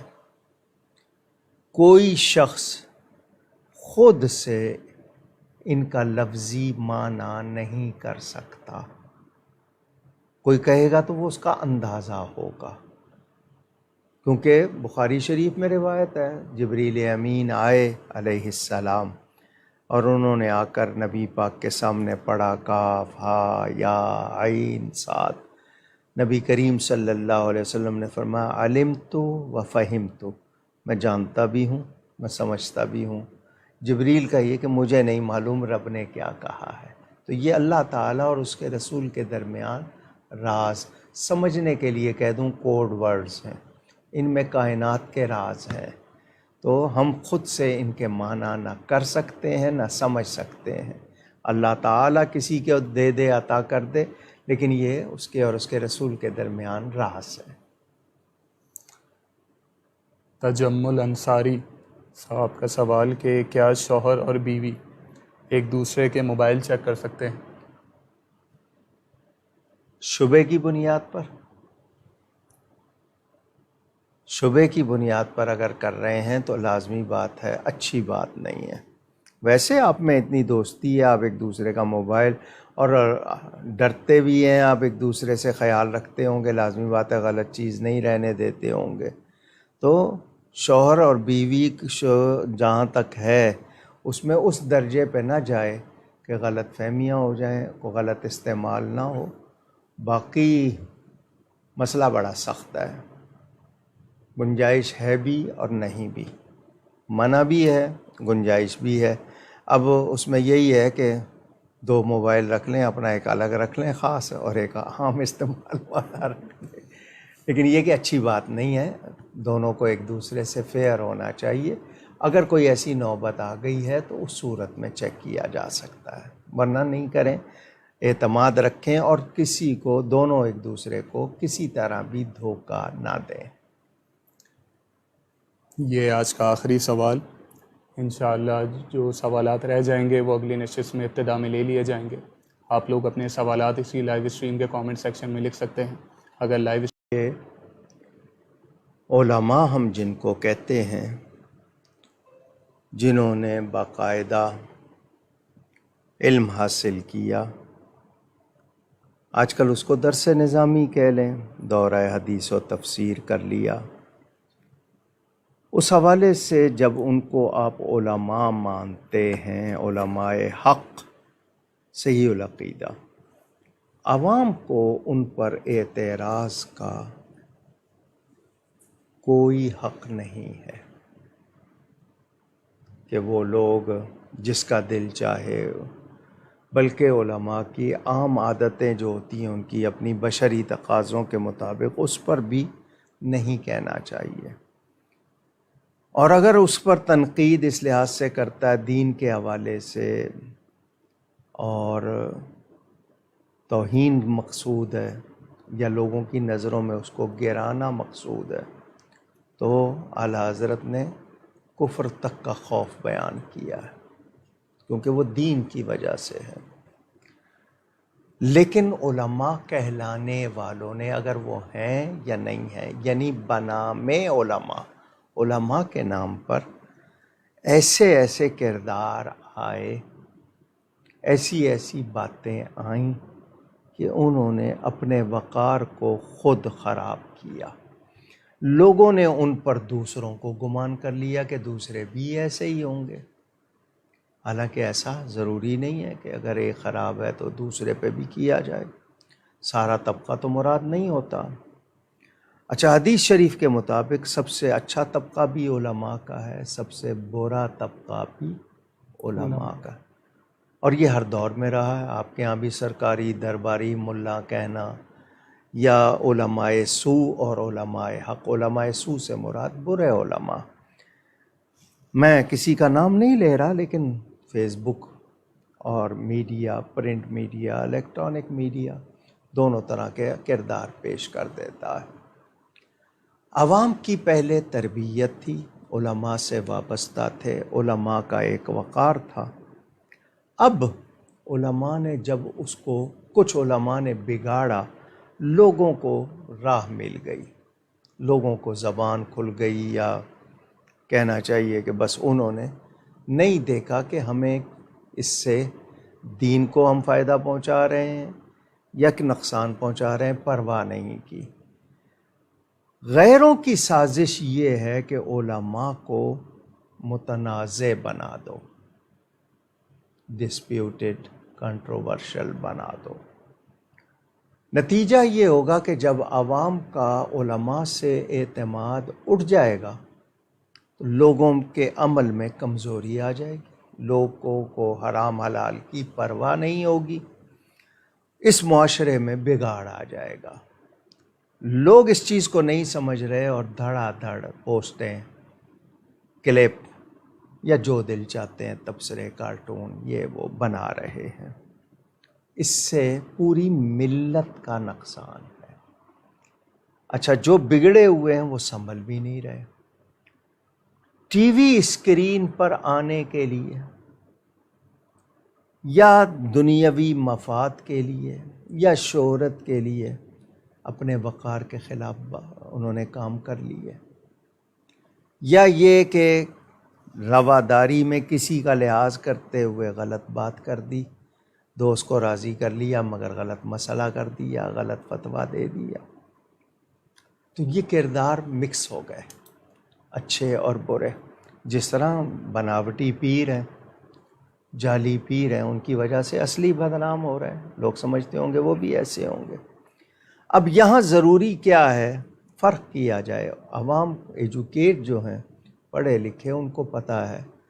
اب ایک شخص کے پیچھے نماز بھی پڑھ رہے ہیں، اس کے ساتھ رابطہ بھی، پھر اس کے خلاف باتیں کر رہے ہیں۔ اچھا، سیاست میں آنے کے شوق میں، اب سیاست سے مراد کیا ہے؟ عوام کا اپنے امور کسی کو ادا کرنے کے لیے چن لینا کہ یہ ہمارے حقوق، ہمارے لیے ہمارے امور کی بات نمائندہ بن کے کرے گا، یعنی اس کو ہم تفویض کر دیتے ہیں کہ یہ ہمارا نمائندہ ہو گیا، ہمارے حقوق و فرائض، ہمارے مسائل اور ان کے لیے یہ ہمارا نمائندہ۔ یہ سیاست جو تھی یہ کوئی دین سے الگ چیز نہیں تھی۔ وہ جو علامہ اقبال کا شعر پڑھا جاتا ہے نا، جدا ہو دین سیاست سے تو رہ جاتی ہے چنگیزی۔ تو اب سیاست اس وقت جو مروجہ ہے، وہ سیاست کہتے ہیں جی یہ تو مولویوں کا کام ہی نہیں ہے، تم جاؤ جی مدرسے میں جاؤ، پڑھاؤ، جاؤ جی تقریریں کرو، یہ سیاست مولویوں کا کام نہیں ہے۔ یہ جملہ آپ نے سنا ہوگا، لوگوں نے ملا ازم نام بھی رکھ لیا۔ آگے اس سے چلیں تو جھوٹ اور منافقت کو سیاست کہہ دیا گیا، اور جو سیاست کر رہے ہیں انہوں نے کہہ دیا یہ چلتا ہے جی۔ مثلاً وعدے کو کہہ دیا قرآن حدیث نہیں ہے۔ میں نے خود یہ لفظ سنے ٹی وی پر، ایک صاحب جو ممبر تھے، ذمہ دار تھے پارلیمنٹ کے، کہہ رہے تھے کرپشن ہمارا حق ہے۔ کسی سے سنی نہیں، خود اپنے کانوں سے سنی ہے۔ وہ قومی خزانے کا استعمال، لوگوں کے مسائل پر جناب لین دین، مکمکہ، پرسنٹیج، جی پرمٹ ایشو ہو رہے ہیں، کیا کچھ ہو رہا ہے۔ اسمبلی میں جناب وہ کورم کے لیے گھنٹی بجائی جا رہی ہے، نہیں جا رہے اجلاس میں، تنخواہ لے رہے ہیں، مراعات لے رہے ہیں۔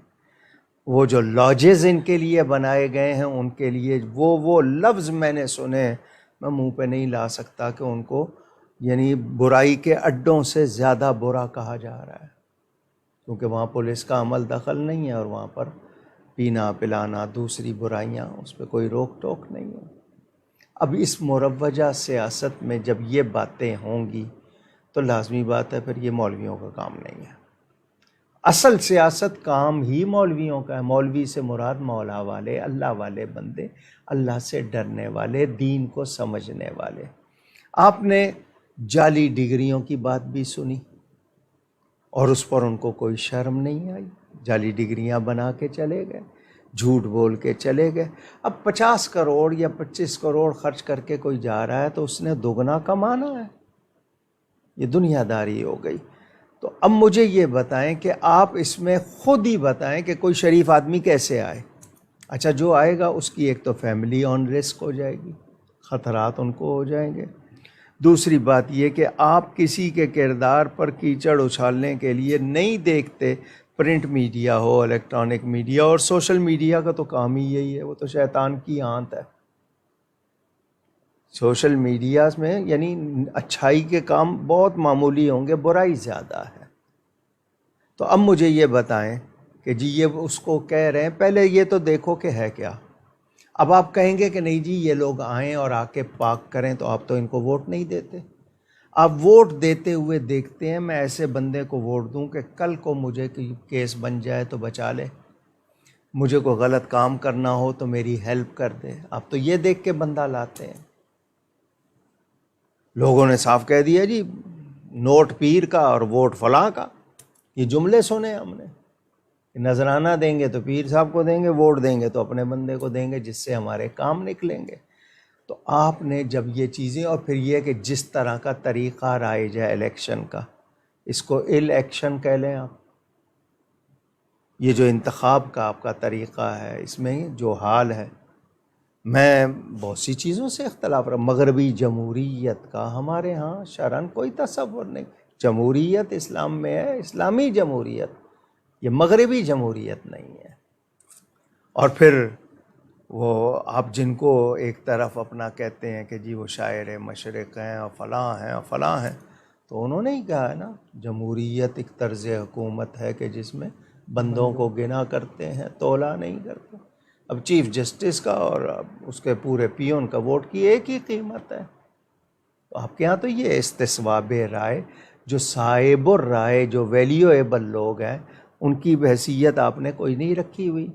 پھر آپ کے ہاں ابھی آپ کا وہ جو پچھلے صاحب ہے نا، جو خان صاحب، یو ٹرن خان صاحب، اب وہ بظاہر ضمنی الیکشن ہوئے، اس میں ان کو جو سیٹیں ملی اس کے باوجود روز وہ جو کچھ کہہ رہے ہیں. یعنی آپ کے ہاں کروڑوں روپے کے جلسے ہو رہے ہیں، کوئی نہیں پوچھ سکتا کہاں سے آ رہا ہے پیسہ. آپ کے ہاں کیا کچھ کیا جا رہا ہے، کوئی ان پر انگلی نہیں اٹھا سکتا. یہی جرم دوسرے کریں. پتنگ چوری کر لی ہے تو تھانے میں بند کر لو گے. کیونکہ مجھے وہ واقعہ یاد ہے، اس نے پتنگ چوری کی تھی، اس کو امتحان نہیں دینے دیا تھا اس بچے کو. کمسن بچہ تھا وہ، اس کو بند رکھا. اور پورا ملک لوٹ لو تو آپ اس پہ صدر بنا دیتے ہیں، وزیر بنا دیتے ہیں. کیا ہے یہ؟ تو پہلے اس سیاست کے بارے میں طے کریں. ہاں علماء کرام آئے 1970 کے الیکشن میں آئے تھے، اس کے بعد بھی آئے.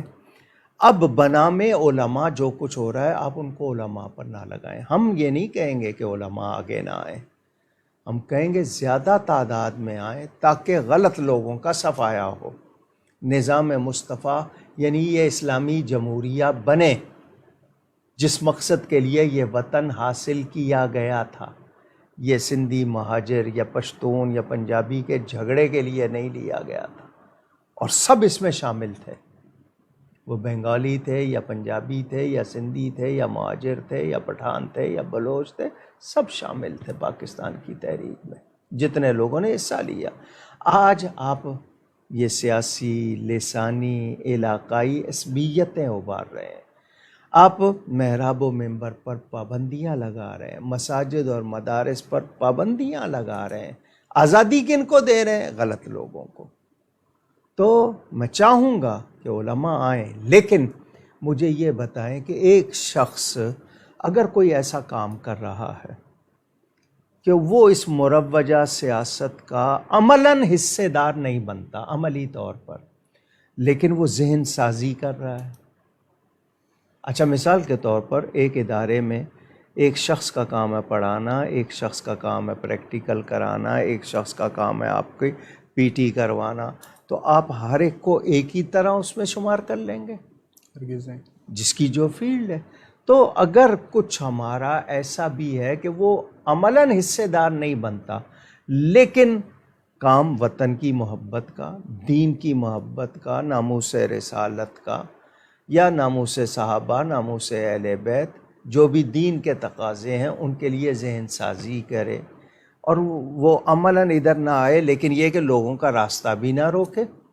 یہ تو نہ کہے کہ نہیں جی اس میں جانا غلط ہے، تو آپ اس کو مطعون نہ کریں، یعنی ان پر تان، زبان تان دراز نہ کریں. لیکن ان کے ہاں بھی کچھ نہ کچھ اصول ہوں گے. ٹھیک ہے کہ آپ عملاً تو نہیں ہیں، لیکن یہ کہ آپ ان لوگوں کو جس طرح کہتے ہیں نا، ایک ہوتا ہے کوئی مالی سپورٹ کرتا ہے، کوئی ذہنی کرتا ہے، کوئی مورال ہوتے ہیں ان کا ہائی کرتا ہے، تو سمجھنا چاہیے.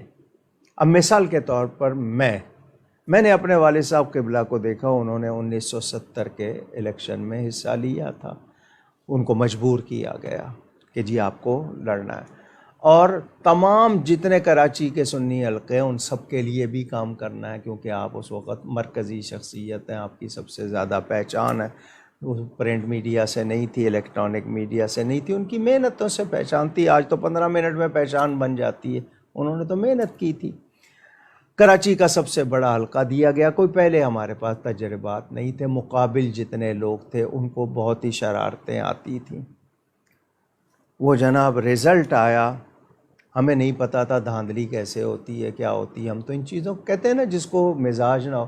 صرف ری ٹوٹلنگ میں اعلان ہوا کہ 4800 ووٹ دوسرے کے زیادہ ہیں.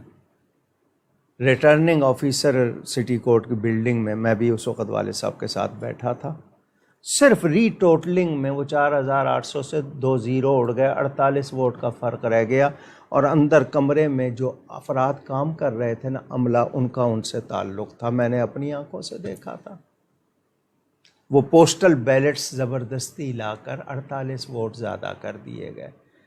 آج آپ کے سامنے الیکشن کی بات ہے، 3.5 سال ہم نے کیس لڑا ری کاؤنٹنگ کے لیے کہ ووٹوں کی گنتی دوبارہ ہو جائے. دوسرے فریق نے کہا یہ نہیں ہونے دیں گے.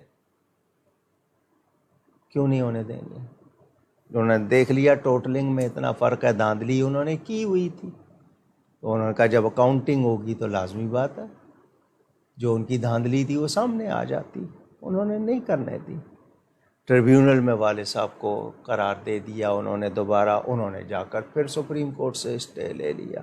بتا رہا ہوں یہاں پر نظام عدل کیسا ہے. یہاں ابھی بھی دیکھ لیں، آپ کو دھاندلی کی رپورٹیں کتنی آتی ہیں اور اس پر دوبارہ گنتی. بھئی اگر تمہیں کوئی مسئلہ نہیں، دوبارہ گنتی کیوں نہیں ہونے دی؟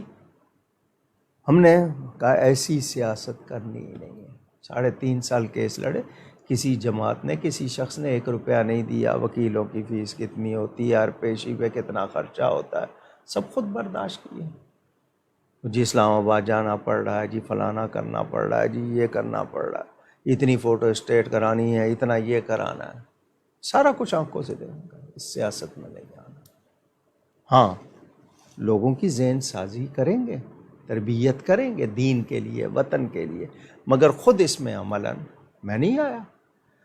میں نے آپ کو بتایا، ٹی وی پہ بتا چکا ہوں، 6 مرتبہ آفر ہوئی سینٹرل منسٹر کی، فل فلیج وفاقی وزیر، وہ نہیں وزیر مملکت نہیں، مشیر کے لیے کہا صدر کے بن جاؤ، وزیر اعظم کے بن جاؤ، وزیر اعلیٰ. عہدہ نہیں لوں گا. 2 جواب دیے تھے رٹے ہوئے. جھوٹ نہیں بول سکتا، غلط کو صحیح نہیں کہہ سکتا. اور آپ کو یہ چیز گوارا نہیں ہوگی.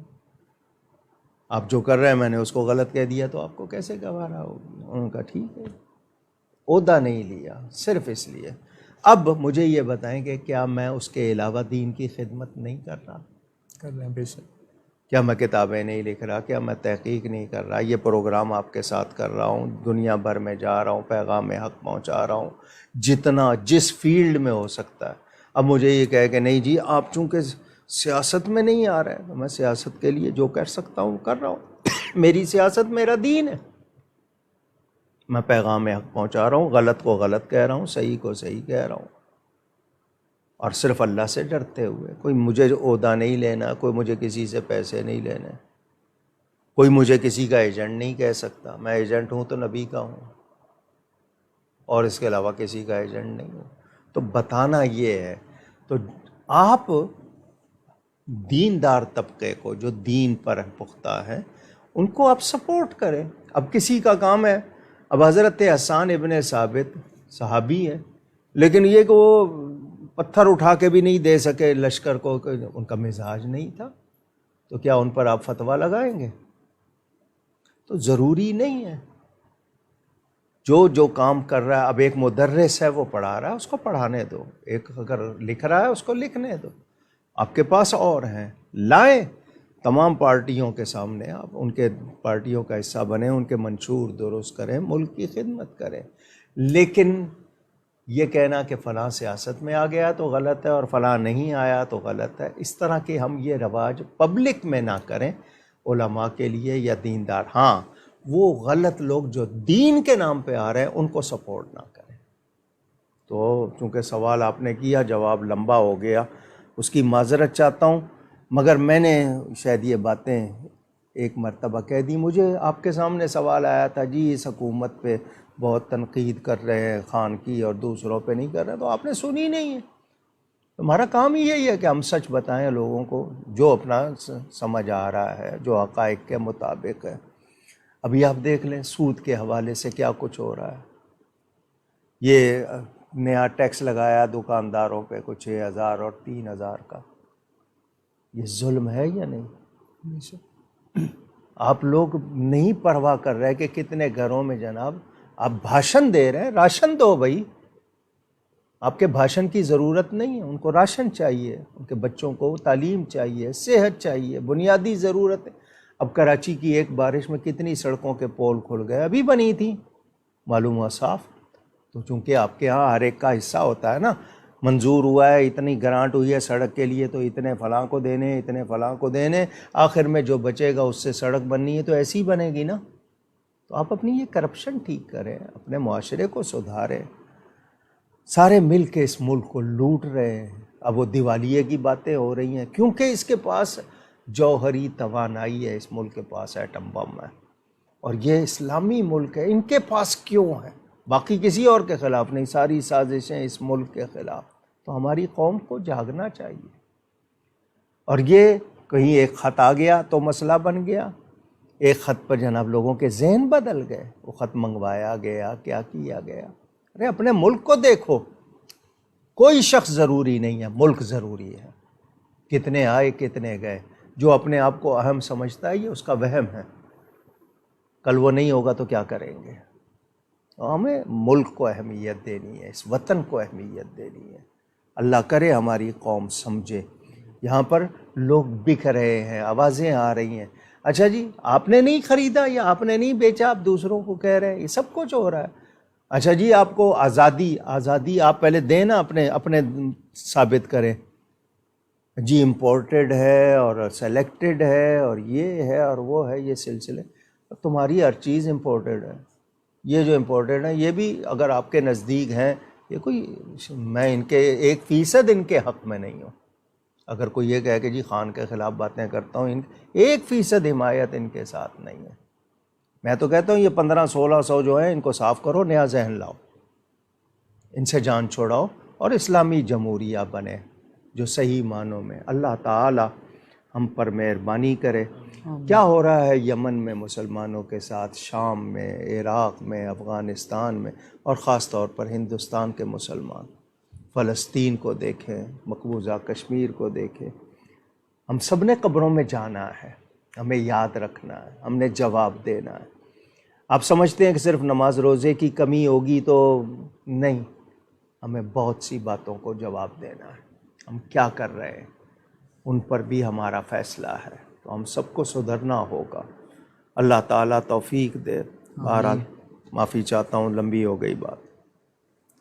ہم ان تمام افراد کا شکریہ ادا کرتے ہیں جنہوں نے اپنے سوالات ہم تک بھیجے اور اپنے تعریفی کلمات سے ہمیں نوازا, جن میں محمد احسان صاحب, جنید اکبر غوری صاحب, علی حیدر راجپوت صاحب, عابد حسین صاحب, اکرام شریف صاحب, منظور احمد صاحب, نوید احمد صاحب, فوزیہ عبدالقادر صاحبہ, طیب مرتضیٰ صاحب, فیصل قادری صاحب, صوفیہ قاسم صاحبہ, ناصر خان صاحب, حمید الدین صاحب, سہیل طاہر صاحب, ارمان اشرفی صاحب, ہاشم قادری صاحب, ذیشان فیضان صاحب, مصطفیٰ صاحبہ, صویبہ منصور صاحبہ, ثروت خالد صاحبہ, عارفہ عارف صاحبہ, عمران ممتاز صاحب, خاقان حیدر صاحب, حماد صاحب, شاہ نواز صاحب, سہرش صاحبہ, محمد علی صاحب, غلام محی الدین صاحب,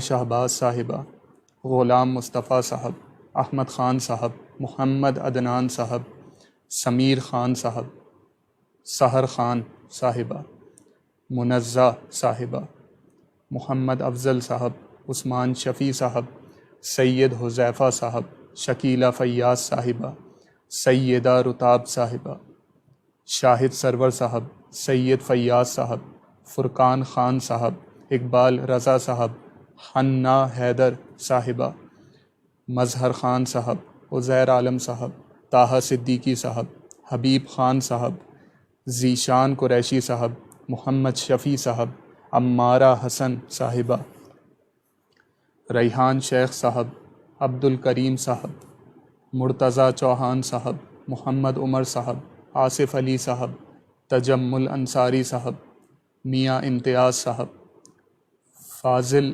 بھٹی صاحب، یاور خان صاحب، اور جن جن کے نام شامل نہ ہو سکے ہم ان سے معذرت چاہتے ہیں۔ آپ ہمارے لیے دعا کیجیے گا، ہم آپ کے لیے دعا گو رہیں گے۔ عامر خان صاحب درانی کے سسر انتقال کر گئے۔ میں وہ تمام نام نہیں لکھ سکا جو اس دوران دنیا سے رخصت ہو گئے۔ وہ تمام علماء اور احباب، اللہ تعالیٰ تمام اہل ایمان کی مغفرت فرمائے۔ ایک بات کر رہا ہوں، مدینہ منورہ میں یہودی دیکھے گئے ہیں، تصاویر فیس بک پر موجود، سوچیے گا، غور کیجیے گا۔ ہم سب بحیثیت مسلمان کس حال میں ہیں اور ہماری ایمانی حالت کیا ہے، مجھے اور آپ کو غور کرنا ہوگا۔ آپ کو معلوم ہے حضرت سیدنا عثمان غنی ذی النورین رضی اللہ تعالی عنہ کا یوم مبارک منایا گیا۔ گزشتہ جمعے میں نے ان کے حوالے سے جمعہ میں خطاب کیا تھا۔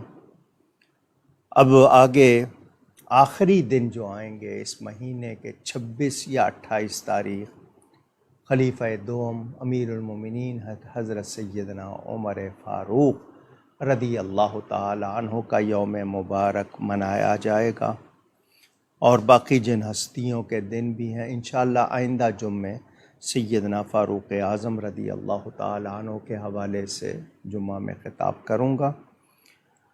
بہت سی باتیں آپ سے کرتا رہتا ہوں، ان کے کیمرے کے حوالے سے میڈیا ٹیم کے آپ سے تعاون کی اپیل کی ہوئی ہے، ہو سکے تو ان سے تعاون کیجیے گا۔ اس کے علاوہ وہ تمام لوگ جنہوں نے اجتماعی قربانی میں حصہ لیا، قربانی کی کھالیں بھجوائیں گلزار حبیب ٹرسٹ کو، ان سب کا بھی شکریہ۔ گفتگو میں مجھ سے کہیں کوئی غلطی ہوئی ہو، اللہ تعالیٰ اور اس کے رسول صلی اللہ علیہ وسلم کی بارگاہ میں توبہ کرتا ہوں۔ جو باتیں رہ گئیں انشاءاللہ آئندہ ہوں گی آپ سے۔ نیکی کیجئے، نیکی پھیلائیے۔ بہت شکریہ۔ والسلام علیکم ورحمۃ اللہ وبرکاتہ۔